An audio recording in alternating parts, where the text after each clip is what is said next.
Welcome back. पिछले class में मैंने आपको बहुत सारे चीज़ों को बता चुका हूँ जो इम्पॉर्टेंट पैरामीटर है इस चैप्टर थर्ड का। उसमें से था स्पीड, वेलोसिटी और एक्सेलरेशन। ठीक है, उसका एक मैं आपको ओवरव्यू दे चुका हूँ। आज हम क्या करेंगे, जो एनसीईआरटी का उससे रिलेटेड पार्ट है उसका लाइन बाय लाइन हम पढ़ेंगे, जैसा हमारा मकसद भी रहता है। और दूसरा बात, हमारा इस पूरे पोर्शन में जो एनसीईआरटी जो आप अभी यहाँ पे पढ़ोगे, ये एक बहुत पूरा लंबा टॉपिक है, तो हो सकता है कि ये लेक्चर इसी के लाइन बाय लाइन में आ जाएगा। और इसको समझना अब आसान है क्योंकि मैंने आपको इसका एक बेस, आपको जीरो लेवल पे जो चाहिए वो मैं दे चुका हूँ आपको। ठीक है, और उसके बाद इसका जो कंक्लूजन होगा वो हम अलग से करेंगे। यहाँ तक हमारा पूरा फिनिश करना है, आज का टारगेट है। उसके बाद हम कंक्लूजन करेंगे उन सभी टॉपिक का, लेकिन ये यूजुअल कंक्लूजन से थोड़ा सा अलग होगा क्योंकि जैसे जो भी टॉपिक हम अभी पढ़ रहे हैं वो थ्रू आउट द फिजिक्स चलते रहना है। इसलिए मेरा मकसद है कि मैं क्या करूं कि जो कंक्लूड करूं एनसीईआरटी के लाइन बाय लाइन पढ़ने के बाद में, वो थोड़ा सा डिटेल कंक्लूजन होगा और उसमें बहुत सारे न्यूमेरिकल इन्वॉल्व होंगे, ताकि वो छोटे छोटे जो ग्लिम्स है, छोटे छोटे जो पार्ट है हर पैरामीटर का, लाइक वेलोसिटी का, उसका कुछ हम एग्जाम्पल बता सके। ठीक है, और रियल लाइफ में एप्लीकेशन और थोड़ा डीप डाइव कर सके। ठीक है, तो हमारा जो मेन मकसद होगा, हम उस एनसीईआरटी के सारे चीज़ को पढ़ेंगे ही, प्लस कुछ न्यूमेरिकल्स वगैरह भी हम इसमें बनाएंगे। तो ये हो सकता है कि नेक्स्ट लेक्चर तक पहुंच जाए ये पूरा होते होते कंक्लूजन। हाँ, एक चीज़ और आप कर सकते हो, ये कि जो हम अभी एनसीईआरटी को लाइन बाय लाइन पढ़ने जा रहे हैं, आप कर सकते हो कि इसको आप थोड़ा फास्ट फॉरवर्ड में पढ़ सकते हो। ठीक है, आप 1.25 यूट्यूब पे लगा दोगे, जहाँ से आप क्वालिटी चेंज करते हो वहीं पे सेटिंग होता है, तो 1.25 पे आपको बहुत सही दिखेगा ये। ठीक है, तो आप ये काम कर सकते हो, थोड़ा फास्ट फॉरवर्ड में इसको देख सकते हो क्योंकि इसका जानकारी आपको हो चुका है। तो लाइन बाय लाइन पढ़ने से हमारा मकसद होता है कि थोड़ा हर चीज़ डीपली आपको दिमाग में आ जाए। ठीक है, और कंक्लूजन जैसा मैंने बताया कि थोड़ा यूजुअल से अलग होगा। तो चलो बिना हम देर किए पढ़ाई करते हैं। Average velocity, average speed, NCERT के अनुसार से लाइन बाय लाइन हम इसको देखेंगे। ठीक है, इसके बारे में मैं पहले थोड़ा सा बता चुका हूँ। ठीक है, जहाँ पर भी एवरेज टाइप का चीज़ होगा, डेफिनेटली एक टाइम इंटरवल रहेगा जिसमें हम डिफाइन करेंगे। वेलोसिटी मैं पहले बता चुका हूँ कि डिस्प्लेसमेंट और टाइम का एक रेट होता है जिसमें डायरेक्शन भी होता है और मैग्नीट्यूड भी होता है, और स्पीड जो है उसमें सिर्फ मैग्नीट्यूड होता है। लेट्स से कोई बात नहीं, एक एक लाइन को हम पढ़ते हैं। जैसे इसमें कहा गया, when an object is in motion, जब कोई ऑब्जेक्ट मोशन में है, its position changes with time. हाँ, ऐसा तो होता ही है, जब भी कोई ऑब्जेक्ट मोशन में होता है तो इसका पोजीशन टाइम के साथ चेंज होते रहता है। That is the obvious part. ठीक है, बट इंपॉर्टेंट चीज, how fast is the position changing with time and in what direction. जो सबसे इंपॉर्टेंट क्वेश्चन आता है कि कितना फास्टली ये चेंज हो रहा है। मतलब हमें वो अनुभव चाहिए, वो एक्सपीरियंस चाहिए कि मोशन हो रहा है तो कितना फास्ट है, कितना स्लो है, उसका रेट क्या है। ठीक है, और किस डायरेक्शन में हो रहा है, ये हमारा एक इम्पॉर्टेंट एक तरह से क्वेश्चन होता है। And to describe this we define the quantity average velocity. और इसी चीज़ को डिफाइन करने के लिए इसी चीज़ को डिस्क्राइब करने के लिए हम एवरेज वेलोसिटी डिफाइन करते हैं। ठीक है, तो आपको एक मकसद, ऑब्जेक्टिव मिल गया कि कोई यदि चीज़ मोशन में है, कोई भी चीज़ यदि मोशन में है, तो ये कितना फास्ट है और किस डायरेक्शन में है, ये इंपॉर्टेंट चीज़ है। और उसी चीज़ को डिस्क्राइब करने के लिए हमारे पास एवरेज वेलोसिटी है। ठीक है, एवरेज वेलोसिटी जो डिफाइन किया जाता है, आप पहले भी जान चुके हो पिछले लेक्चर में, but still okay, as change in position और डिस्प्लेसमेंट डेल एक्स। यहाँ पे डेल एक्स ये कर रहा है, divided by the time interval del t. मतलब चेंज इन पोजीशन और divided by time interval t2 minus t1, x2 minus x1, इसी को हम एवरेज वेलोसिटी कह देंगे। और एवरेज वेलोसिटी के सिंबल में ऊपर ऐसे बार रहेगा, दिस इज नॉट एरो। ठीक है, तो ये एवरेज हो जाता है, जिसको del x by del t हम ऐसे लिख सकते हैं। डेल एक्स मतलब change in position, del t मतलब चेंज वो टाइम इंटरवल। ये सब सिंबल अलग अलग हो सकता है। ठीक है, तो आप कभी कभी ये R2 minus R1 upon T2 minus T1 कर देगा, कभी कभी ये, मतलब ये डिफरेंट सिंबल में हो सकता है, तो इससे परेशान आपको नहीं होना है। ठीक है, तो यहाँ पे मेन चीज़ हमारे पास आ गया कि जो एवरेज वेलोसिटी होगा वो चेंज इन पोजीशन, मतलब जो T2 समय पे जो पोजीशन था और T1 समय में पोजीशन था, इसके डिफरेंस की रेशियो को हम कहते हैं। ठीक है, where x2 and x1 are the position of object at time t2 and t1. x2 जो है वो t2 पे पोजीशन है, x1 जो है वो t1 पे पोजीशन है respectively. Here, the bar over the symbol for velocity is a standard notation used to indicate an average quantity. कोई भी चीज x के ऊपर ऐसे बार लगा दूं तो इसका मतलब ये एवरेज क्वांटिटी को रिप्रेजेंट कर रहा है। तो यहाँ पे v के ऊपर जो बार है ये एवरेज को रिप्रेजेंट कर रहा है, ये दिमाग में रखना है। The SI unit of velocity is metre पर सेकेंड। ऑब्वियसली यदि पोजीशन जो मेजर किया जाता है मीटर में तो चेंज इन पोजीशन भी वही होगा, है ना। ये मैं डायमेंशन में बता चुका हूँ, है ना। यदि आप 2 एप्पल और 5 एप्पल जोड़ोगे तो ऑब्वियसली वो 7 एप्पल ही आएंगे, ठीक है। तो उसी तरह से डिस्टेंस और डिस्टेंस को यदि या पोजीशन और पोजीशन को डिफरेंस करोगे तो वो भी मीटर में ही आएगा। तो इसका यूनिट सिंपल हो जाएगा, ऊपर है मीटर और नीचे है सेकेंड, तो मीटर पर सेकेंड हो जाएगा, ठीक है। जिसको ऐसे भी लिख सकते हैं। Although kilometre per hour is used in many everyday application. ऐसा देखते होगे जैसे आप स्कूटी भी चलाते हो तो वहाँ पे ऐसा लिखा रहता है कि 40 किलोमीटर पर आवर पहुँच गया, इससे ज़्यादा आप नहीं ले जाओ, ठीक है। तो किलोमीटर पर आवर अक्सर क्या होता है कि दिया रहता है। कन्वर्जन कोई बड़ी बात नहीं है, यदि 40 किलोमीटर पर आवर दिया हुआ है तो हम इसको कर सकते हैं। 40 किलोमीटर का मतलब होता है 1000 मीटर, मीटर हो गया, और 1 आवर का मतलब होता है 3600 सेकेंड। तो इतना कर सकते हो, इसका मतलब ये 40 × 5/18 के बराबर ऐसे आ जाता है। तो ये मीटर पर सेकेंड में कन्वर्ट करना कोई बड़ी बात नहीं है, ठीक है। अब हम देखते हैं कि अभी जो एवरेज यहाँ पे बताया गया है कि एवरेज वेलोसिटी होगा, आपको दिख रहा होगा कि इसने कहा था कि मैं इसमें मैग्नीट्यूड और डायरेक्शन दोनों बताऊंगा, लेकिन अभी तक इसने मैग्नीट्यूड की ही चर्चा करा कि change in position upon time. Direction भी तो कुछ होगा, तो उसके बारे में हम थोड़ा सा अभी आगे पढ़ेंगे। इसमें कहा कि like displacement average velocity is also a vector quantity. जैसे डिस्प्लेसमेंट एक वेक्टर क्वांटिटी था, ये वेक्टर क्वांटिटी था, एवरेज वेलोसिटी जो होता है ये भी एक वेक्टर क्वांटिटी होता है। तो इंपॉर्टेंट नोट हो गया, ठीक है। But as explained earlier, for motion in a straight line, the direction aspect of the vector can be taken care by simply positive and negative sign, and we do not have to use the vector notation for velocity in this chapter. ये simple एक instruction दे दिया गया है कि चूंकि यहाँ पे जो भी मोशन हम देखने जा रहे हैं स्ट्रेट लाइन में देखने जा रहे हैं, तो या तो इस डायरेक्शन में होगा या इसके अपोजिट डायरेक्शन में होगा। तो एक को पॉजिटिव मानोगे तो एक को नेगेटिव मान सकते हैं। तो सिंपली पॉजिटिव नेगेटिव लिख के ही डायरेक्शन को कंसीडर किया जा सकता है। इसीलिए अभी हम वेलोसिटी के ऊपर एक वेक्टर साइन इस तरह का नहीं देंगे, या एक उसमें हम नहीं रखेंगे। इसमें वेलोसिटी जो है वो जैसे बोल्ड लेटर में नहीं लिखेंगे। अक्सर यहाँ पे होता है कि या तो बोल्ड लेटर में लिख दिया जाता है या वेक्टर उस पर एक एरो साइन दिया जाता है। तो ये हमें अभी कंसीडर करने की जरूरत नहीं है, क्योंकि स्ट्रेट लाइन में है, प्लस माइनस ही उस चीज़ को अडॉप्ट कर लेगा, ठीक है। तो इस इंस्ट्रक्शन को थोड़ा सा ध्यान में रखेंगे तो आगे जो भी टॉपिक इसमें होगा वो चीज़ों को समझना थोड़ा सा आसान हो जाएगा, ठीक है। तो ये आपको पता चल गया कि इसमें क्या एक बेस इसने कंसीडर किया है। नेक्स्ट में यहाँ पे कह रहा है कि consider the motion of car in figure 3.3। कहा कि अभी जो आपने पहले सिंपली 3.3 जो देखा था, जैसे 3.3 यहाँ पे ये है कि इस मोशन को यदि कंसीडर करोगे ऐसे ये चीज़, तो आपको दिख रहा है कि पोजीशन अभी नहीं चेंज हो रहा है, नहीं चेंज हो रहा है। एक है कि अच्छा खासा चेंज हुआ और फिर जाके पोजीशन चेंज नहीं हो रहा है, मतलब नो पोजीशन चेंज, मतलब नो मोशन, फिर एक मोशन हुआ और फिर जाके रेस्ट में हो गया। कुछ इस तरह का है पोजीशन वर्सेस टाइम का ग्राफ, ठीक है। तो इसी चीज़ को कंसीडर करना है, और उसने कहा कि इसको कंसीडर करें ऐसा, the portion of the x t graph between T0 and T8 is blown up and shown in figure 3.4।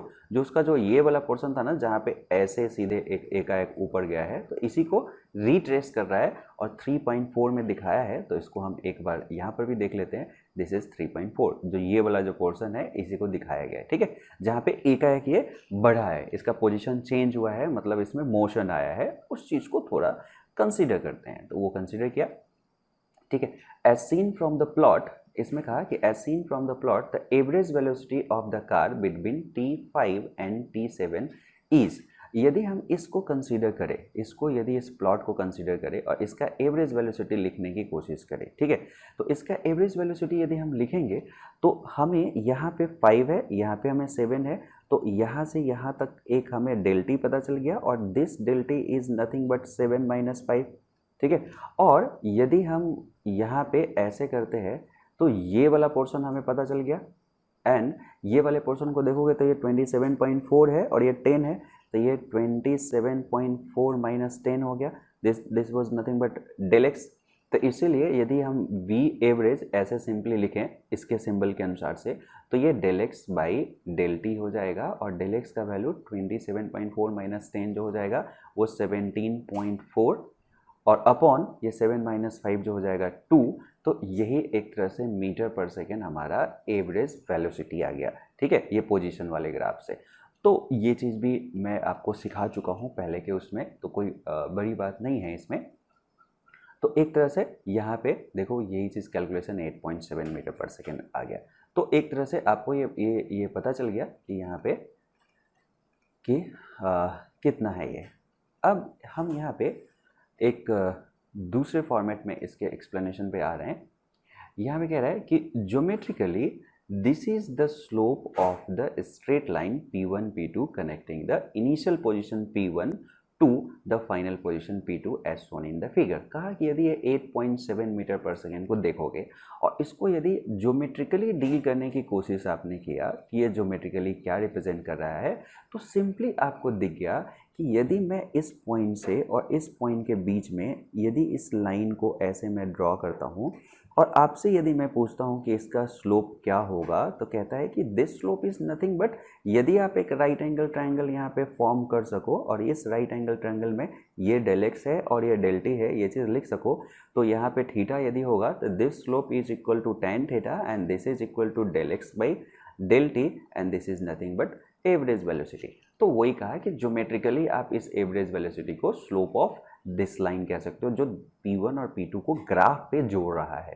ठीक है, तो उस स्ट्रेट लाइन का आप सिंपली क्या कर दोगे कि स्लोप निकाल दोगे तो वो एवरेज आ जाएगा। ये चीज़ क्लियर है? ठीक है, अब यहाँ पे कुछ और ग्राफ जैसे the average velocity can be positive और negative depending upon the sign of the displacement. Obvious सी बात है कि जब एवरेज को इसने कहा कि ये डिस्प्लेसमेंट अपॉन टाइम इंटरवल है, तो डिस्प्लेसमेंट स्ट्रेट लाइन में यदि हम देखते हैं तो उसमें प्लस और माइनस से हम उसको लिख सकते हैं जैसा हमने पहले देखा। तो डिपेंडिंग अपॉन डिस्प्लेसमेंट टाइम तो हमेशा इंक्रीज ही करेगा। जहाँ से आपने मोशन को ऑब्जर्व करना शुरू किया, नेक्स्ट मोमेंट पे आप जाओगे तो T2 always greater than T1, क्योंकि टाइम फॉरवर्ड में चलता है। तो नीचे वाला पोर्शन तो ऑलवेज पॉजिटिव होगा, वो डेफिनेट हो गया। अब ऊपर यदि पॉजिटिव है तो ये भी पॉजिटिव आ गया, ऊपर यदि नेगेटिव है तो नेगेटिव बाई पॉजिटिव ये नेगेटिव आ गया। तो वही कहा कि जो साइन डिस्प्लेसमेंट का होगा वही डिसाइड करेगा एवरेज वेलोसिटी का साइन को। जैसे it is zero if the displacement is zero, और ऑब्वियस सी बात है कि यदि डेल एक्स का वैल्यू, यदि हम यहाँ पे del x by del t निकाल रहे हैं, तो डेल एक्स का वैल्यू यदि जीरो आ गया तो एवरेज वेलोसिटी जीरो आ गया, वो ऑब्वियस सी बात है। ठीक है, अब 3.5 में कुछ फिगर दिया गया है, एक्सटी ग्राफ दिया गया for an object moving with positive velocity, moving with negative velocity and rest. तो इसको जस्ट हम सिंपली फिर से देखते हैं कि यदि ये ग्राफ दिया गया है तो इसमें हम किस चीज़ को क्या कह सकते हैं। ठीक है, तो यदि हम इसको ऑब्जर्व करें, इस ग्राफ को ऑब्जर्व करें, तो आपको दिख रहा होगा कि यहाँ पे एक्सटी ग्राफ में टाइम के साथ में पोजीशन चेंज हो रहा है। तो सबसे पहले ये चीज़ हो गया कि टाइम के साथ में यदि पोजीशन चेंज हो रहा है तो ये मोशन में है। तो पहला चीज़ ये हो गया कि मोशन में है। यहाँ पर भी टाइम के साथ में जो है ये पोजीशन चेंज हो रहा है, तो ये भी मोशन में है, ये भी पता चल गया। लेकिन ये वाले पार्ट में टाइम के साथ में जो पोजीशन है, टाइम के साथ में जो पोजीशन है वो हमेशा एक ही रहा है, मतलब ये रेस्ट में है। तो एक चीज़ पता चल गया कि ये रेस्ट में है और ये दोनों मोशन में है। अब मोशन में है तो दूसरा चीज़ हमें पता है कि पोजीशन टाइम ग्राफ का जो स्लोप होता है वो वेलोसिटी को देता है। ठीक है, तो जब हम यहाँ पे देख रहे हैं कोई भी टाइम इंटरवल आप कंसीडर करो, तो एक टाइम इंटरवल ये कंसीडर करेंगे तो यहाँ पे डेल एक्स पॉजिटिव मिलेगा। तो इस टाइम इंटरवल के कॉरस्पॉन्डिंग जो ये डेल एक्स है, इस डेल टी के कॉरस्पॉन्डिंग, तो आपको दिखेगा this del x is positive, और पॉजिटिव बाई पॉजिटिव पॉजिटिव होगा, तो हम कहेंगे कि इसमें एवरेज वेलोसिटी जो होगा, एवरेज वेलोसिटी जो होगा वो पॉजिटिव होगा। लेकिन यहाँ पे देखो तो क्या होगा, आपने यहाँ से शुरू करके इधर गए तो इस समय पोजीशन ये था और इधर आया है, तो यहाँ पे डेल एक्स जो आप लोगे वो आ जाएगा नेगेटिव, क्योंकि फाइनल पोजीशन कम है, इनिशियल पोजीशन बड़ा है। ठीक है, फाइनल यहाँ पे आया है ऐसे, इनिशियल बड़ा है, तो ये नेगेटिव हो जाएगा। और यहाँ पे डेल टी तो पॉजिटिव है ही, तो नेगेटिव बाई पॉजिटिव नेगेटिव, तो यहाँ पे हम कहेंगे कि एवरेज वेलोसिटी जो यहाँ पे होगा वो नेगेटिव होगा। और यहाँ पे क्या हुआ, डिस्प्लेसमेंट ही नहीं हुआ, पोजीशन सेम है, तो डेल एक्स ही यहाँ पे जीरो है, डेल एक्स जीरो है, तो इसका मतलब इसमें यदि हम एवरेज वेलोसिटी की बात करें तो एवरेज वेलोसिटी इसमें जीरो हो जाएगा। तो इस तरह से ग्राफ को देखते हुए भी हम चीज़ों को कंसीडर करके हम बता सकते हैं कि एवरेज वेलोसिटी क्या है। क्लियर। अब हम नेक्स्ट उस पर चलते हैं कि यहाँ पे दिया हुआ है कि एवरेज वेलोसिटी जो यहाँ पे डिफाइन किया गया है, average velocity as defined above involves only the displacement of the object. ठीक है, एवरेज वेलोसिटी में डिस्प्लेसमेंट जो होता है वो इन्वॉल्व होता है। We have seen earlier that the magnitude of displacement may be different from the actual path length. हम पहले ही देख चुके हैं कि जो मैग्नीट्यूड ऑफ डिस्प्लेसमेंट होता है वो एक्चुअल पाथ लेंथ से डिफर हो सकता है। क्लियर।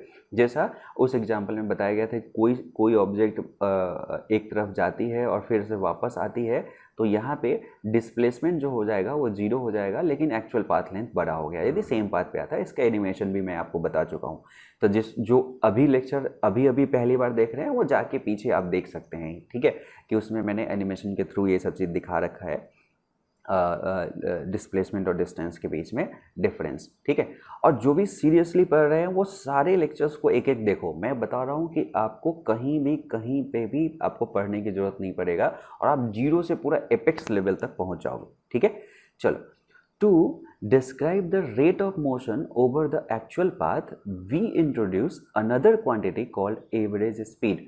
अब अभी हमने देखा कि डिस्प्लेसमेंट और टाइम इंटरवल को देखते हुए हमने एक एवरेज वेलोसिटी डिफाइन कर रखा है, लेकिन डिस्प्लेसमेंट जो है डिस्टेंस से अलग है, एक्चुअल पाथ लेंथ से अलग है। तो एक्चुअल पाथ लेंथ जो कवर किया है उसका रेट के साथ यदि हम एक चीज़ डिफाइन करने की कोशिश करें तो वो हो जाएगा average speed.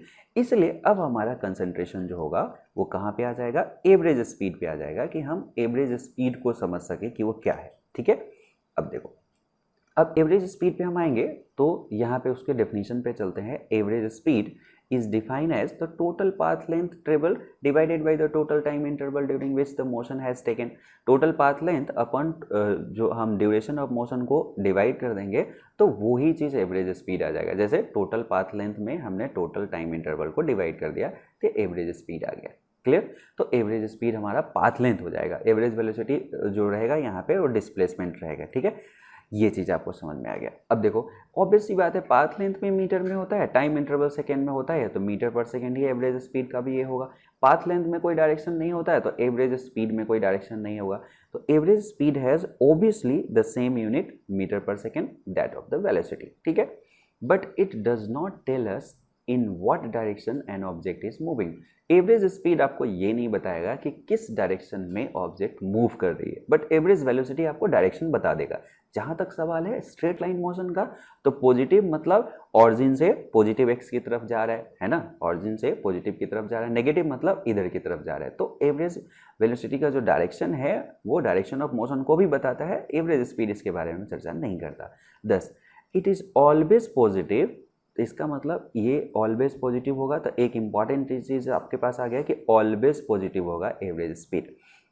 Average velocity which can be positive और नेगेटिव और जीरो भी हो सकता है, but average velocity positive negative zero भी हो सकता है। ठीक है, if the motion of object is along a straight line and in the same direction the magnitude of displacement is equal to the path length.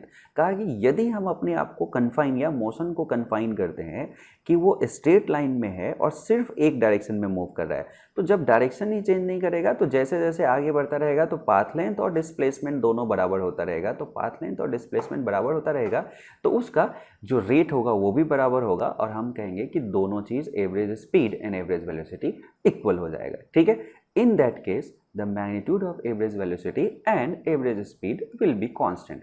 तो वो दोनों चीज़ constant हो जाएगा। तो एक क्राइटेरिया आपके पास आ गया कि यदि कोई चीज़ मूव कर रहा है स्ट्रेट लाइन में और डायरेक्शन चेंज नहीं किया है तो average velocity and average speed जो होगा वो बराबर होगा। ठीक है, this is not always the case, जो कि हमेशा केस ऐसा नहीं रहता, as you will see in the following example. इस एग्जाम्पल में हम देखने जा रहे हैं उसको। देखो, कहा कि a car is moving along a straight line से OP इन फिगर 3.1। 3.1 एक फिगर आगे पीछे दिया हुआ था जिसमें O से P के डायरेक्शन में कोई चीज़ पहले गया है. It moves from O to P in 18 second and return from P to Q, और फिर रिटर्न P से Q की तरफ आ जाता है 6 सेकेंड में. What are the average velocity and average speed of the car in going from O to P and B में from O to P and back to Q? तो उसमें average velocity और average speed क्या होगा. ध्यान रखना है कि इस क्वेश्चन को सॉल्व करते समय हमें सिंपली ये देख लेना है कि डिस्टेंस और डिस्प्लेसमेंट क्या है और टाइम इंटरवल क्या मिला है. तो जस्ट क्विकली हम इसको वहाँ पे देख लेते हैं जो इसका क्वेश्चंस दिया हुआ था, जहाँ पे कि जिस पाथ की बात कर रहा है, जहाँ पे ये मोशन हो रहा है वो ये है. तो ऐसा करते हैं, इसको हम सिंपली यहाँ से क्रॉप करते हैं, एक अपने उस पे ले जाते हैं इस पे, और यहाँ पे इसको सॉल्व करते हैं. ठीक है, यहाँ से सबसे पहले ये बताया गया था कि पहला जो इसमें ये किया गया है, उस क्वेश्चंस को भी थोड़ा सा हम देख लेते हैं.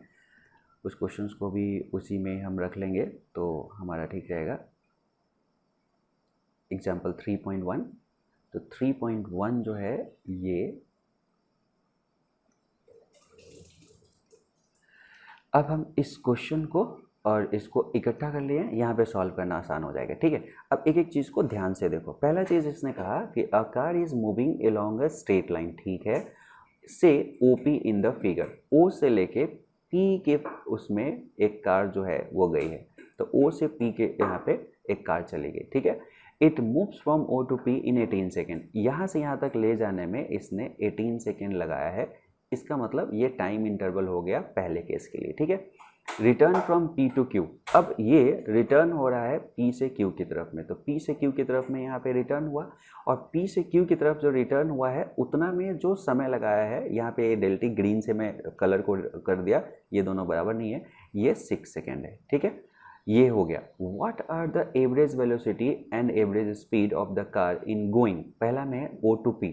जब O से P की तरफ गया है तो एवरेज वेलोसिटी और एवरेज वो क्या है. तो सिंपल आप बताओ, O से P के समय में यदि डेल एक्स यदि मैं बात करूं, मतलब डिस्प्लेसमेंट की यदि बात करूं, तो डिस्प्लेसमेंट जो है वो सिंपली 0 से 360 पे गया है तो 360 हो गया, और इक्वल टू ये डिस्टेंस भी हो जाएगा. इक्वल टू ये डिस्टेंस भी हो जाएगा. क्यों? क्योंकि ये इसने अभी तक तो रिटर्न पाथ नहीं किया है. ठीक है, और डेल्टी का सवाल है जहाँ तक, तो 18 दे रखा है. तो यहाँ पे मैं एवरेज वेलोसिटी निकालूं. ठीक है, एवरेज वेलोसिटी निकालूं, वो भी एवरेज स्पीड के बराबर हो जाएगा, और ये दोनों एक्चुअली डिस्टेंस भी 360 है, डिस्प्लेसमेंट भी 360 है, और डेल्टी 18 है, इतना मीटर पर सेकेंड के बराबर हो गया. लेकिन वहीं दूसरे केस में यदि मैं जाता हूँ, जब वो P से Q की तरफ में यहाँ पे ऐसे बढ़ चुका है. ठीक है, और 6 सेकेंड लगा लिया है, और ओवरऑल हमें निकालना है. देखो, A में from O to P and B में O to P and back to Q. O से P तक गया और बैक टू Q पहुंच गया है. तो यदि O से P तक गया और बैक टू Q पहुंचा है, तो यदि आप डिस्प्लेसमेंट की बात करोगे, ये मैं पहले बता चुका हूँ इसमें, तो डिस्प्लेसमेंट अब सिर्फ इतना रहा. यदि Q तक रिटर्न हो गया है तो ये 240 के बराबर हो गया. लेकिन यहाँ पे जो डिस्टेंस है ये पाथ लेंथ के बराबर है. तो रेड कलर जो कि 360 है, अब प्लस ये कितना आया, तो 360 माइनस 240 कर दोगे, तो प्लस में इसमें 360 माइनस 240 कर दोगे, तो ये जो लेंथ ये वापस आया है वो भी उसमें ऐड हो गया. तो ये हो गया 360, अब प्लस 360 माइनस इसको ये करोगे तो 0 2 1 120 यहाँ पे ऐड कर देंगे तो ये 480 के बराबर हो जाएगा. तो 480 मीटर यहाँ पे डिस्टेंस हो गया, लेकिन इतना मीटर डिस्प्लेसमेंट हो गया. टाइम इंटरवल इसमें भी कितना हो गया, 18 सेकेंड प्लस 6 सेकेंड इसमें. तो अब हम यहाँ पे एवरेज यदि वेलोसिटी निकाले तो 240 अपॉन 18 प्लस 6, ठीक है, मीटर पर सेकेंड. और यदि एवरेज स्पीड निकाले तो हमारे पास में ये 480 है अपॉन 18 प्लस 6 मीटर पर सेकेंड. तो ये आपको दोनों चीज़ ये दिख गया. ठीक है, तो हमें ये पता चल गया कि हम एवरेज वेलोसिटी और एवरेज स्पीड क्या होता है, तो डिस्प्लेसमेंट और डिस्टेंस के अनुसार से. ठीक है, जब बी पे गया था तो 240 था, और ये दोनों को हम जोड़ रहे थे तो 480 ऐसे आ गया था, उसके अनुसार से हो गया. क्लियर? तो ये चीज़ आपको अच्छे से समझ में आ गया होगा आई थिंक. ठीक है, नहीं तो क्या है, वीडियो को फिर से देख लो, उसमें क्या है. है ना। वीडियो का सबसे बड़ा एडवांटेज तो यही है कि आपके पास कुछ ऐसा होता है तो वापस जाके फिर से आप देख लेते हैं, ठीक है, तो सिंपल है। अब इसमें कहा गया in this case the average speed is not equal to magnitude of average velocity. इस केस में जो सेकेंड केस आया है उसमें ये 10 है और ये 20 है, दोनों बराबर नहीं है। This happens because the motion here involve change in direction so that the path length is greater than the magnitude of displacement. ऐसा इसलिए हुआ कि मोशन ने अपने डायरेक्शन को चेंज किया था, वहाँ पे पाथ लेंथ और डिस्प्लेसमेंट बदल गया, तो इसलिए एवरेज वेलोसिटी और एवरेज स्पीड बदल गया। तो इसलिए हम कह सकते हैं speed is in general greater than magnitude of velocity. अक्सर जो एवरेज स्पीड होगा वो ग्रेटर होगा मैग्नीट्यूड ऑफ वेलोसिटी से, क्योंकि वेलोसिटी में, एवरेज वेलोसिटी में हमारे पास में डायरेक्शन भी होता है, इस वजह से कह गया। तो ये एक इंपॉर्टेंट पॉइंट आ गया कि स्पीड जो होगा इन जनरल बड़ा होगा मैग्नीट्यूड ऑफ एवरेज वेलोसिटी से। ओके, तो यहाँ तक का मेरे ख्याल से फिनिश हो गया होगा, आप अच्छे से समझ में पा रहे होंगे। अब इसमें कहा in the car in example 3.1 moves from O to P and come back to O in the same time interval, average speed is 20 metre पर second but the average velocity will be 0। कहा कि यदि इसी same example को यदि हम consider करते हैं, इसी सेम एग्जाम्पल को, और हम ये कहते हैं कि कोई कार यहाँ से गई है, जैसे ब्लू कलर में ले लेता हूँ, यहाँ से गई O से P की तरफ में और फिर से वापस उतना ही 18 सेकेंड में इधर आ गई, तो एक्चुअल में एवरेज स्पीड यदि हमें निकालना रहे, एवरेज स्पीड निकालना रहे, तो टोटल पाथ लेंथ कितना हो गया 360 प्लस 360 मतलब 2 इंटू 360, ठीक है, और upon total time interval 2 into 18, ठीक है, 2 से 2 कैंसिल हो गया, वही आ गया जो फर्स्ट केस में आया था। लेकिन इसमें यदि एवरेज वेलोसिटी हम पूछते तो एवरेज वेलोसिटी हो जाता वो 0 अपॉन 2 इंटू 18 हो जाता, जो कि 0 हो जाता। ये चीज़ इसमें कहा गया है, क्लियर।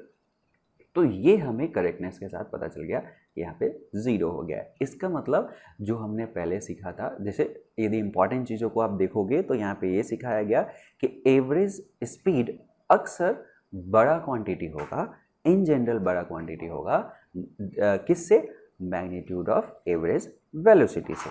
एवरेज और वेलोसिटी, एवरेज जो वेलोसिटी है वो 0 भी हो सकता है यदि डिस्प्लेसमेंट 0 हो जाए तो, ठीक है।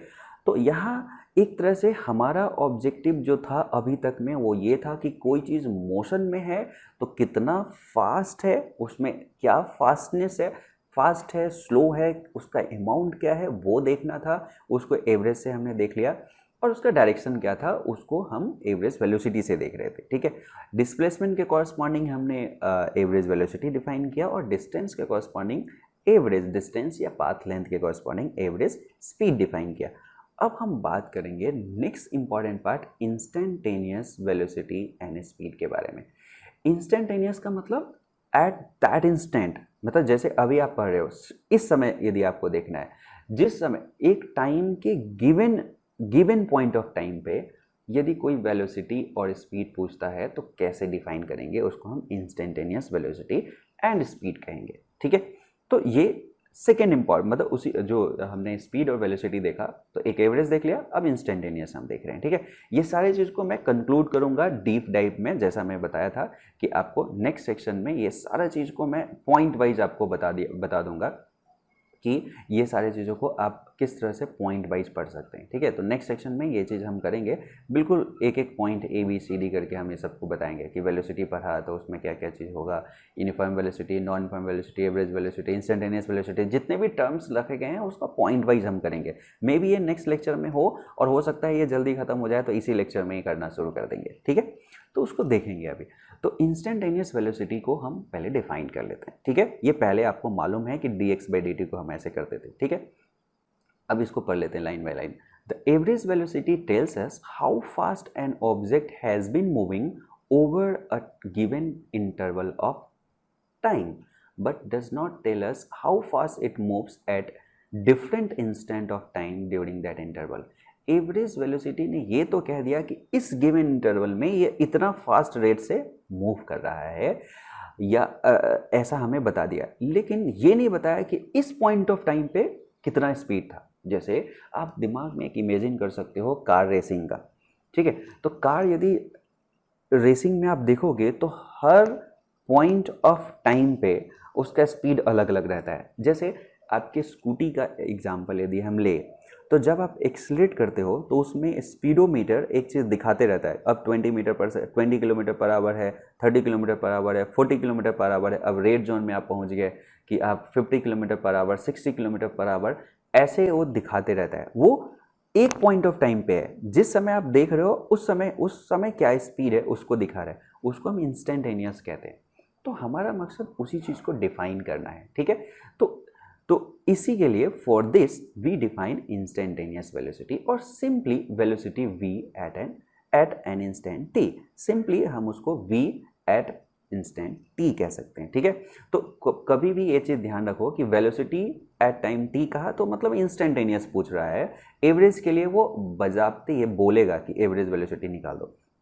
The velocity at an instant is defined as the limit of the average velocity as the time interval del t become infinitely small।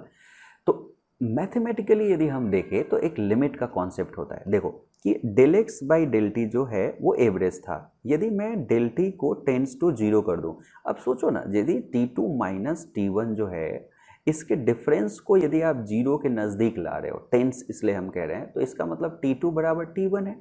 मतलब T1 पे ही आप रह गए, T2 पे सेकेंड मोमेंट में नहीं गए, तो वो तो उस मोमेंट ऑफ टाइम की बात हो गई ना। तो इसीलिए लिमिट यदि del t tends to zero कहें, जिसे मैथमेटिकल एक लैंग्वेज है, और इसी एवरेज को हम देखने को कोशिश करें तो वो वेलोसिटी दे देगा, इंस्टेंटेनियस वेलोसिटी दे देगा, जिसे हम dx बाई dt भी लिख सकते हैं। तो इंस्टेंटेनियस वेलोसिटी को dx बाई dt भी लिख सकते हैं, कहीं कहीं आप इसको dr बाई dt लिखे देखोगे, ठीक है। और इन जनरल चूंकि ये वेक्टर क्वांटिटी है तो ये आप इसको वेक्टर साइन के साथ भी देखोगे, उसको भी मैं कंक्लूजन, इसलिए मैंने कहा था कि जो कंक्लूजन मैं करूंगा इसके बाद, इस चैप्टर के बाद में, वो थोड़ा डीपली कर दूंगा ताकि आपको फाउंडेशन मिल जाए, नेक्स्ट चैप्टर में थोड़ा जनरलाइज फाउंडेशन मिल जाए, ठीक है। तो अभी तक के लिए अभी के लिए हम इसको कंसीडर करते हैं कि चलो ठीक है, एक्स डायरेक्शन में सिर्फ मोशन हो रहा था तो इसीलिए इसने dx बाई dt कर दिया। तो ये सिंबल का मीनिंग आपको पता होना चाहिए कि इसी चीज़ को मैं dx बाई dt कहता हूँ। ये बार बार यूज होगा, ठीक है, बार बार यूज होगा, तो इसको ध्यान में रखिए। Where symbol limit del t tends to zero stands for the operation of taking limit as del t tends to zero of the quantity on its right, ठीक है। ये ये जब लिमिट मैथमेटिक्स में पढ़ोगे ना तो और आप इसके बारे में अच्छे से पढ़ सकते हो, जो मैथमेटिक्स बैकग्राउंड के है।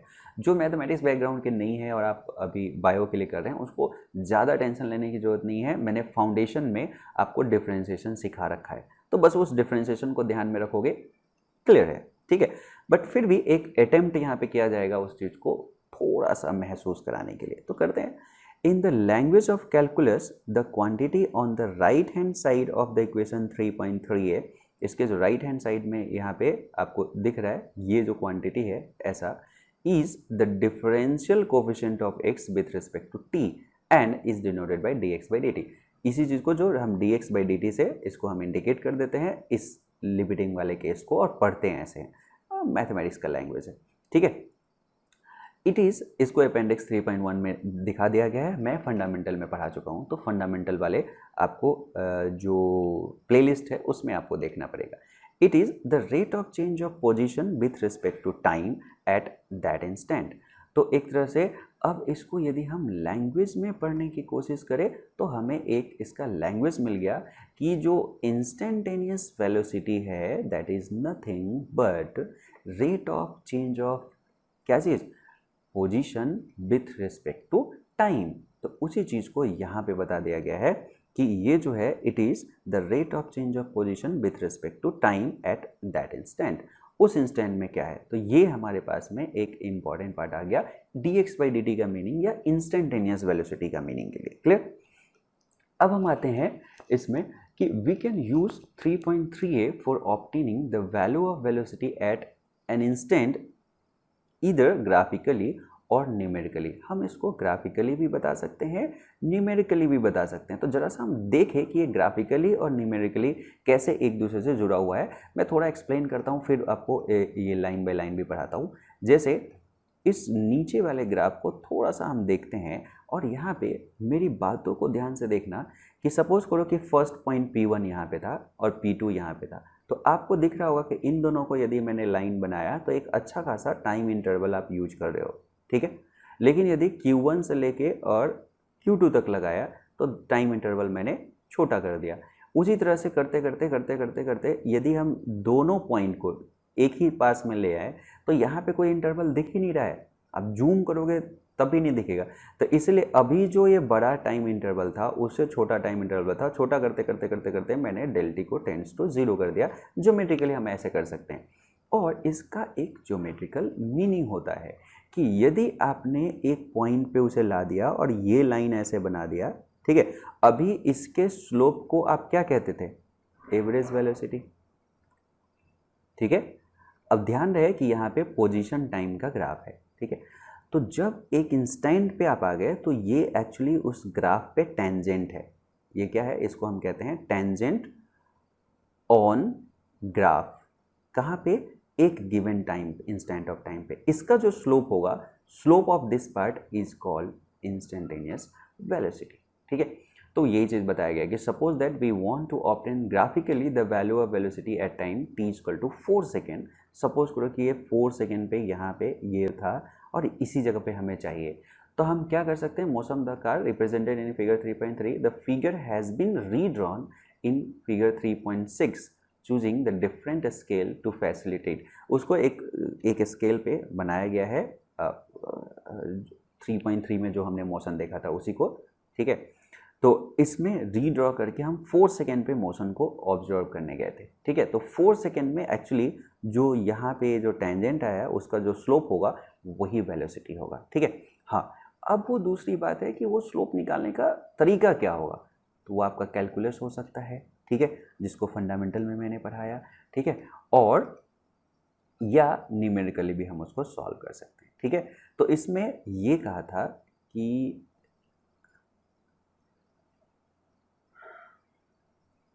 पहले केस में डेल्टी 2 सेकेंड का लिया, लेकिन सेंटर्ड जो है जैसे 3 और 5, देखो सबसे पहला जो मैं बता चुका हूँ उसको न्यूमेरिकली वो बता रहा है, बस 3 है और यहाँ पे 5 है, तो डेल्टी कितना हो गया? 2 सेकेंड, है ना।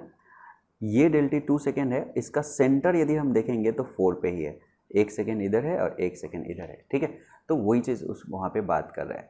तो यहाँ पे उसको ग्राफिकली चीज़ों को थोड़ा सा एक्सप्लेन करने की कोशिश की जा रही है। तो वही कहा कि इस फिगर में हमने डेल्टी जो है वो 2 सेकेंड लिया है, ठीक है, centred at t equal to 4 second. Then we define of the average velocity the slope of P1 and P2। मैं बता चुका हूँ कि जो यहाँ पे ऐसा है ऐसा, तो P1 और P2 जो यहाँ पे बताया गया था, तो यहाँ से जो मिलाओगे तो ये P1 P2 का जो स्लोप होगा वो एवरेज होगा, gives the value of average velocity over the interval, ठीक है, 3 to 5 second. Now we decrease the value of del t from 2 to 1 second. उसने कहा कि सेम चीज़ में मैंने डेल टी के वैल्यू को डिक्रीज कर दिया। देखो यहाँ पे जब Q1 और Q2 उसने लिया है तो Q1 और Q2 जो लिया 3.5 से 4.5 तक ले लिया, तो 3.5 से 4.5 तक यदि हम लेंगे तो ये क्या हो जाएगा? देखो ये 3.5 से ये 4.5 तक हो गया, तो यहाँ पे यदि हम इस चीज़ को देखेंगे तो ये जो पोर्शन हो जाएगा 4.5 माइनस 3.5 का मतलब हो गया डेल टी का 1, और ये भी सेंटर्ड कहाँ पे है? 4 पे ही है, ठीक। तो सेम चीज़ को एक्सप्लेन किया जा रहा है और उसको छोटा करते करते करते करते वो कर देगा। तो इस इंटरवल में यदि हम एवरेज को देखें, ठीक है, तो वहाँ पे Q1 Q2 को यदि हम मिलाए, द लाइन Q1 Q2 यहाँ पे डेल टी, तो उस समय का एवरेज वेलोसिटी आ जाएगा and its slope gives the value of average velocity over the interval 3.5 से 4.5। इसने कहा कि in the limit del t tends to 0, यदि हम ये लगाते हैं del t tends to 0, the line P1 P2 becomes the tangent, जो मैंने बता दिया है, to the position time curve at the point P, and the velocity at t is equal to 0 4 second is given by the slope of tangent at that point। ये चीज़ में define कर दिया, वहाँ पे पहले ही बता दिया कि यदि हम ऐसा करें तो इस P पॉइंट पे जो टेंजेंट हमने बताया इसका जो स्लोप होगा, इसी स्लोप को हम dx by dt कह रहे हैं या इंस्टेंटेनियस वेलोसिटी कह रहे हैं या सिंपल वेलोसिटी कह रहे हैं, दैट्स ऑल, ठीक है। अब यहाँ पे क्या हो गया? It is difficult to show this process graphically। Graphically इस प्रोसेस को शो करना डिफिकल्ट है, but if we use numerical method to obtain the value of the velocity, the meaning of the limiting process become clear। इसने कहा कि देखो आप ये मैथमेटिकली तो ये काम कर रहे हो कि आप कह रहे हो कि लिमिट ऐसा करके कि डेल टी टेंड्स टू 0 करते हैं और इसी del x by del t को निकालते हैं, जिसको हम dx बाई dt कह रहे हैं या इंस्टेंटेनियस वेलोसिटी कह रहे हैं at time t equal to 4 second इस गिवन ग्राफ के लिए। तो कहा कि इस चीज़ को हम समझ तो रहे हैं, लेकिन इसको ये वैल्यू कितना आएगा वो चीज़ हमें पता नहीं चल रहा है। ठीक है, हाँ, यदि मैं एक आपको बात बताऊं कि ये एकदम एक्चुअल स्केलिंग पे होता और हमारे पास एक स्केल वगैरह भी होता तो ये चीज़ पॉसिबल था, इसमें कोई दो राय नहीं है कि यदि हमारे पास में एक प्रॉपर स्केल हो, सब चीज़ हो, तो ये जो लाइन है इसको यदि हम ड्रॉ करें, ऐसे ड्रॉ करें और प्रॉपर स्केलिंग हो, तो यहाँ पे यदि इसका टेंजेंट निकालना है तो हमें जस्ट ये हाइट और ये चीज़ तो चाहिए, तो कहाँ कट किया वो हम निकाल सकते हैं, तो ये इसका भी स्लोप निकल सकता है, एक तरीका है। लेकिन इसमें हम एक न्यूमेरिकल मेथड अप्लाई करेंगे। ध्यान देना वर्ड न्यूमेरिकल मेथड, कि न्यूमेरिकल मेथड यहाँ पे अप्लाई करके उस प्रोसीजर को के अंडरस्टैंडिंग को थोड़ा सा इम्प्रूव करने की कोशिश की जा रही है इस टेबल के थ्रू। ठीक है, तो थोड़ा सा हम समझते हैं इसको कि ये क्या कहने की कोशिश कर रहा है। जैसे सबसे पहले डेल टी 2 सेकेंड लिया था, फिर 1 सेकेंड लिया, फिर 0.5 लेगा, फिर 0.1 लेगा, 0.01 लेगा, ऐसे करते करते ये चीज़ यदि 0 के नज़दीक ले जाते हैं तो क्या होता है। ठीक है, तो जैसे जो चीज़ वहाँ पे ले लिया है उस चीज़ को उस ग्राफ के अनुसार से हम लिखे, तो पहले 2 सेकेंड जो लिया था वो 3 से लेके 5 तक लिया था। ठीक है, जो सबसे जैसे एक इस दो टेबल को मैं बता देता हूँ एक साथ, तो अच्छा रहेगा कि दोनों टेबल को हम ड्रॉ करें एक उसमें, तो मेरे ख्याल से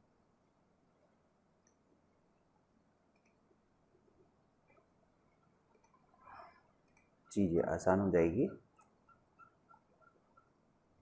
आपके लिए। तो मैं दोनों को एक ही उस पेज पे लाता हूँ तो समझना आसान हो जाएगा। ठीक, तो इसको थोड़ा सा इधर कर देते हैं, इसको थोड़ा सा ऊपर कर देते हैं, तो थोड़ा सा नीचे कर देते हैं।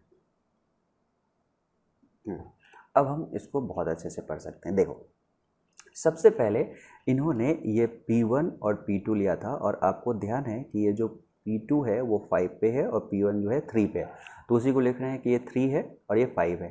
ठीक है, और इसीलिए डेल टी का जो वैल्यू हो गया वो 2 हो गया। तो जब इस स्केलिंग पे देखा गया तो xt1 और xt2 की बात किया जाए तो xt1 जो है 2.16 है। जैसे यहाँ पे एकदम स्केल रख के यदि हम ऐसा करें तो ये 2.6 पे आया है और ये जो है वो 10.10 पे ऐसे आ गया है ऐसे। ठीक है, अब प्रॉपर स्केल रहता तो मैं बता पाता ऐसे करके। ठीक है, तो यहाँ पे ये 10 पे है xt2। ठीक है, तो डेल एक्स का वैल्यू 7.84 हो गया, डेल टी का वैल्यू इतना हो गया। यदि हम डिवाइड करेंगे del x by del t तो 3.92 आ जाएगा। तो हम कहेंगे कि ये जो स्लोप है इसका स्लोप जो आ गया अभी वो 3.92 आ गया and this is nothing but average velocity. अब कहा इंटरवल को चेंज करते हैं और वो 3.5 से 4.5 में लाते हैं। देखो ये जो क्यू वाला पोर्शन है Q1 Q2 3.5 से, तो यहाँ पे भी क्या करेगा, ये पोजीशन को देखेगा यहाँ पे, तो वहाँ पे जो पोजीशन मिला है ग्राफिकल अनुसार से 3.43 3.5 पे मिला है और 4.5 पे 7.29 मिला है। इन दोनों को जब हम डिफरेंस करेंगे तो 3.86 आ जाएगा। डेल टी 1 है तो यही 3.86 इसका एवरेज वेलोसिटी आ गया। मतलब Q1 से लेके Q2 तक का यदि हम एक माने तो ऐसा हो जाएगा।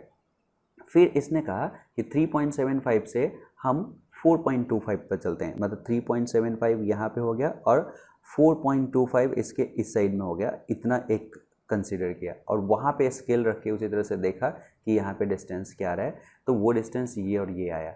तो इस चीज़ को हम डिफरेंस देखें तो इतना आया। इसमें यदि हम ये और ये को डिवाइड कर देंगे तो ये आया। फिर हमने इस जो 3.95 से 4.05 डेल टी को और रिड्यूस कर दिया। देखो इधर से जैसे जैसे आ रहे हैं हम डेल टी को रिड्यूस करते जा रहे हैं। उस समय में हमने दोनों पोजीशन को देखा, उसका डिफरेंस लिया, फिर इसका ये डिफरेंस और इसका रेशियो ले लिया, ये आ गया। ऐसे आते आते आते आते आप यहाँ पे ये पोर्शन आ गया। आप कह सकते हो कि यहाँ पे डेल टी को हमने 0.01 कर दिया है, मतलब टेंस टू 0 हम ला रहे हैं। तो ये 3.84 जो है, हम कह सकते हैं कि 3.84 जो है this is nothing but dx by dt at t is equal to 4, क्योंकि हम कहीं ना कहीं 3.95 से जिधर टेंस कर रहे हैं 4.05 जो दोनों नज़दीक जिसके जा रहा है वो 4 पे जा रहा है, और वो 4 के नज़दीक में हमने इंटरवल जो है वो बहुत ही छोटा रख दिया है। तो हम कह सकते हैं कि ये एक इंस्टेंटेनियस वेलोसिटी था। एवरेज 3.92, डिफरेंट इंटरवल पे एवरेज बदलता रहेगा। 3.84 t इक्वल टू 4 पे एक अप्रॉक्सीमेट क्या है, इंस्टेंटेनियस वेलोसिटी है। तो हम इसे समझ पाएंगे, थोड़ा सा इसे अंडरस्टैंडिंग इम्प्रूव हुआ है, तो इसलिए इन्होंने ये पूरा डीलिंग यही चीज़ किया है। ये इसको अब अगेन पढ़ने की ज़रूरत नहीं है।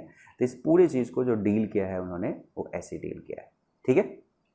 तो इसको मैं स्किप कर देता हूँ, ठीक है। अब इंस्टेंटेनियस वहाँ पे वो चीज़ हमने निकाल सके हैं, found to be shown in the figure 3.7। अब कहा कि जो यदि हम हर एक इंस्टेंट पे वेलोसिटी को लिखे, ठीक है, जो ग्राफ वहाँ पे दिया गया था हर एक इंस्टेंट पे लिखे और उसको एक ग्राफ प्लॉट करने की कोशिश करें, तो हमारे पास ये ग्राफ आएगा। तो ये जो ग्राफ आया, अब इंस्टेंटेनियस वेलोसिटी और टाइम के बीच में ग्राफ आ गया। तो जो पोजीशन और उसके बीच में जो ग्राफ था, ऐसे x और t के बीच में जो ग्राफ था, इस ग्राफ को हमने कन्वर्ट करके इंस्टेंटेनियस, हर इंस्टेंट पे हम टेंजेंट निकाले और हर इंस्टेंट पे टेंजेंट निकाल के और हमने उसका क्या कर दिया, वैल्यू को लिख दिया, उसके स्लोप के वैल्यू को लिख दिया। तो ये ग्राफ आ गया। तो इसको हम कहेंगे वेलोसिटी टाइम ग्राफ, ठीक है। सिंपल केस के लिए ये आपके लिए आने वाले दिनों में थोड़ा आसान हो जाएगा। डिफ़िकल्ट केस के लिए ऐसा आ रहा है, वो आपको वहाँ पे दिख रहा है, क्योंकि कोई चीज़ रेस्ट में आएगा तो वहाँ पे स्लोप 0 हो जाएगा। तो ये टेंस टू यहाँ पे 0 हो गया है, ठीक है, ठीक है। अब अरेस्ट में था पहले भी, तो वेलोसिटी 0, तो वेलोसिटी टाइम ग्राफ उसी 3.3 जो मोशन था उसका आ गया। अब यदि मैं इसके अनुसार से लाइन बाय लाइन चलता हूँ वेलोसिटी वाले ग्राफ के अनुसार से, ठीक है। अब यहाँ पे कहा the graphical method for determination of the instantaneous velocity is always not a convenient method. आप देखो ना, ग्राफिकली जाके और मेजर कर करके स्केल ले लेके जो आप ये चलोगे, कि हमेशा कन्वीनियंट नहीं रहता है, ठीक है। For this, we must carefully plot the position time graph and calculate the value of average velocity as del t becomes smaller and smaller। यदि हम ग्राफ से चलना चाहे तो उसके लिए हमें क्या करना पड़ता है, केयरफुली ग्राफ को प्लॉट करना पड़ता है। यदि ये चीज़ प्रॉपर स्केल पे ना हो तो बनाना मुश्किल है, तो केयरफुली वो करना पड़ता है। It is easier to calculate the value of the velocity at different instant if we have data of position at different instant और exact expression for the position as a function of time. ये तभी possible होगा जब हमारे पास में एक exact data होगा किस इंस्टेंट में किस पोजीशन पे था। Then we calculate del x by del t from the data, उस डेटा से फिर हम del x by del t करते हैं। For decreasing the value of del t, जैसा कि अभी किया गया है, find the limiting value as we have done in the table 3.1 or use the differential calculus for the given expression and calculate dx by dt। ये एक दूसरा portion हो जाएगा कि या तो आप ऐसे टेबल को और ग्राफ को लेके यूज करो, या आप सिंपली डिफरेंशियल कैलकुलस के टूल को यूज कर सकते हो, जो कि फंडामेंटल में पहले पढ़ा दिया गया है, जो कि आपके लिए ये टूल ज़्यादा इंपॉर्टेंट होगा कॉम्पिटिटिव पॉइंट ऑफ व्यू से, क्वेश्चंस अटेम्प्टिंग के पॉइंट ऑफ व्यू से ये ज़्यादा इंपॉर्टेंट है, ठीक है, कि जिसमें हम dx बाई dt वाले टूल को क्या करेंगे, कंसीडर करेंगे, ठीक है। तो मेरे ख्याल से आपको ये चीज़ बहुत अच्छे से समझ में आ गया होगा कि ये क्या कहना चाह रहा है एनसीईआरटी का ये पॉइंट। जैसे यहाँ पे एक डिफरेंशिएशन के को यूज करते हुए एक सवाल आया है, तो इस क्वेश्चन को जस्ट अटेम्प्ट करते हैं। इसने कहा the position of an object is moving along x axis is given by x equal to a plus B T square, where a is this, b is this and t is the measured in second. What is its velocity at t is equal to 0 to t is equal to 2 second. What is the average velocity between 2 to 4 second? Average velocity भी बताना है, instantaneous velocity भी बताना है. हमें अभी अभी बताया गया है कि यदि x आपको दे दिया जाए a plus B T square दे दिया जाए, तो यदि आप इसको डिफ्रेंशिएट कर देते हो dx बाई dt कर देते हो, तो this is nothing but instantaneous velocity. तो सोचो इसको यदि हम डिफ्रेंशिएट करेंगे तो कांस्टेंट का डिफ्रेंशिएशन होता है 0 और कांस्टेंट बाहर आ जाता है और टी स्क्वायर का 2t. इसके लिए आपको फंडामेंटल वाला लेक्चर देखना पड़ेगा. तो यहाँ पे v जो हो गया वो 2 times of b times of t हो गया. तो आप यहाँ पे t पुट करते रहिए, आपको इंस्टेंटेनियस वेलोसिटी मिलता रहेगा क्योंकि b का वैल्यू ऑलरेडी गिवन है. तो यदि कोई यहाँ पे पूछता है t measure the second, what is the velocity at t equal to 0 and d equal to 2 second, तो t इक्वल टू 0 पे वेलोसिटी क्या हो गया? 0 हो गया. तो इसमें t जैसे 0 पुट करोगे तो v 0 आ जाएगा, तो सिंपल 0 मीटर. लेकिन 2 सेकेंड जैसे पुट करोगे तो 2 इंटू 2 इंटू b मतलब 4 times of b and b was 2.5, तो 4 टाइम्स ऑफ 2.5 तो वो चीज़ 10 मीटर पर सेकेंड हो जाएगा. तो इंस्टेंटेनियस वेलोसिटी पता चल गया. अब आती है बात एवरेज वेलोसिटी की. तो एवरेज वेलोसिटी हमें पता है कि वो यदि उसमें इंटरवल देना पड़ेगा, तो यहाँ पे देखो 2 to 4 दे रखा है, तो इंटरवल दे रखा है तो चीज़ें निकालना आसान. कैसे? क्योंकि हमें पता है कि this one is t1 and this one is t2 and t2 minus t1 equal to 4 minus 2 मतलब 2 सेकेंड डेल टी तो आ गया. अब 2 सेकेंड पे पोजीशन क्या था, तो यहाँ पे पोजीशन टाइम के साथ में दिया हुआ है, इसमें 2 रख देंगे तो हो जाएगा, है ना. तो क्या हो जाएगा इसमें a प्लस बी इंटू 2 का होल स्क्वायर मतलब a प्लस 4b, और a और b का वैल्यू यहाँ पे दे रखा है, a इतना b इतना, तो उसको x4 से ऐसे दिखाया गया, x2 से ऐसे दिखाया गया. फिर x4 पे आप निकाल दोगे, x4 पे तो वो क्या हो जाएगा a प्लस b इंटू 4 का होल स्क्वायर मतलब 16. ये वाला पार्ट हो गया माइनस, तो माइनस माइनस करेंगे तो पूरा बाहर ब्रैकेट के बाहर माइनस आ जाएगा. ये a और ये तो कैंसिल हो गया, b वाले पार्ट में इतना आ गया, उसमें पुट करेंगे तो हो गया.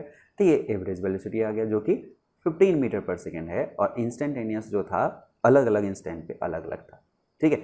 यहाँ पे यदि मैं आपसे कहूँ कि यदि इंटरवल चेंज करेंगे तो एवरेज वेलोसिटी चेंज होगा कि नहीं, तो यस होगा, क्योंकि जब इंटरवल चेंज करोगे तो चेंज इन पोजीशन और चेंज इन जो ये आपके पास में क्या है जो इंटरवल है वो चेंज होता रहेगा, तो चेंज हो जाएगा. अब यहाँ पे एक इम्पॉर्टेंट चीज़ नोट कर रहा है, उसको हम पढ़ लेते हैं.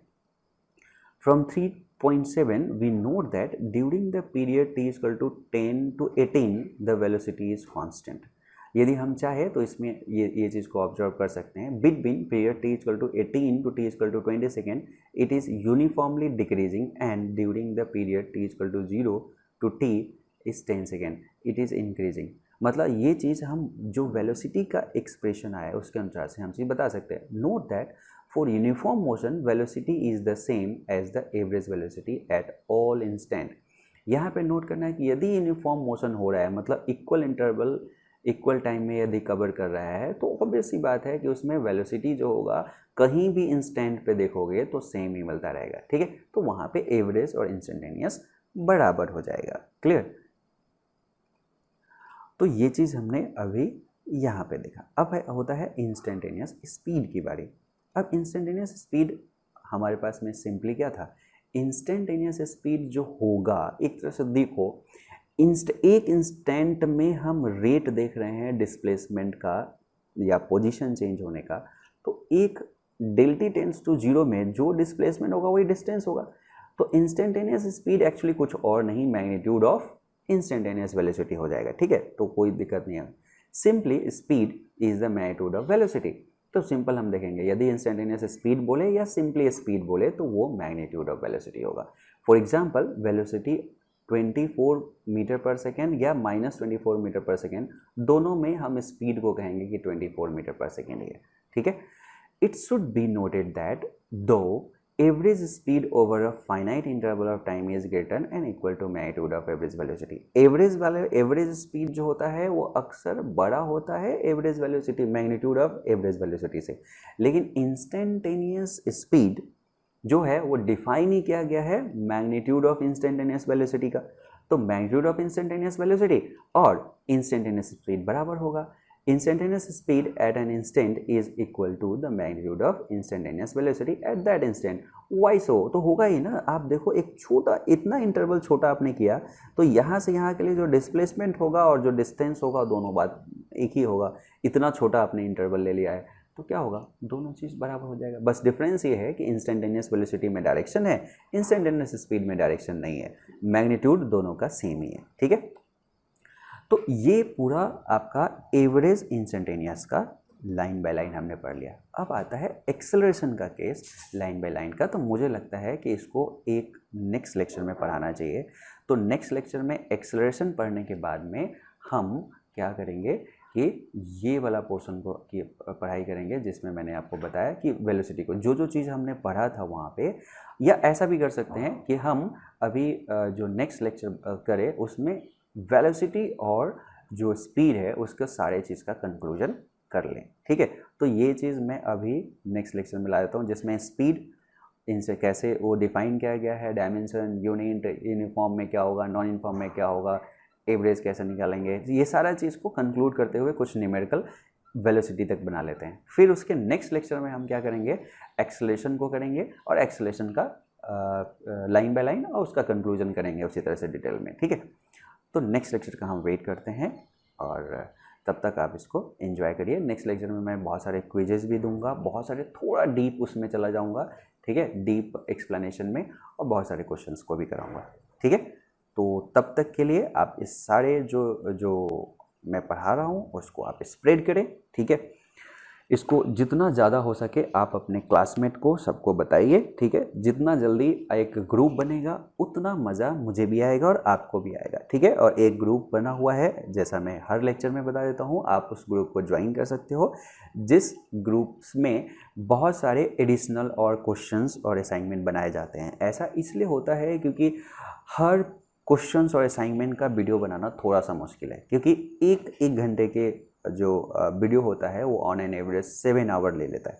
तो इसलिए बहुत मुश्किल है कि एक गिवन टाइम इंटरवल में लेक्चर्स वाला पोर्शन और सारे असाइनमेंट। हाँ, लेकिन जो ग्रुप में नहीं है उनको भी घबराने की ज़रूरत नहीं है, वो जो आप इस पूरे उसको देखोगे आपको लगभग पूरा होगा। बट ग्रुप में एडिशनल क्या हो जाता है कि हमारे पास में असाइनमेंट बहुत सारे हैं, वो सारे सॉल्व हो जाते हैं। तो क्या होगा, आपके पास यदि टारगेट है कि मुझे एकदम 11-12 को बहुत अच्छे से पढ़ के मुझे कंपटीशन क्लियर करना है, चाहे वो मेंस हो, एडवांस हो और नीट हो। ठीक है, तो उनके लिए वो बहुत बढ़िया है। ठीक है, वो ग्रुप। Okay, thank you.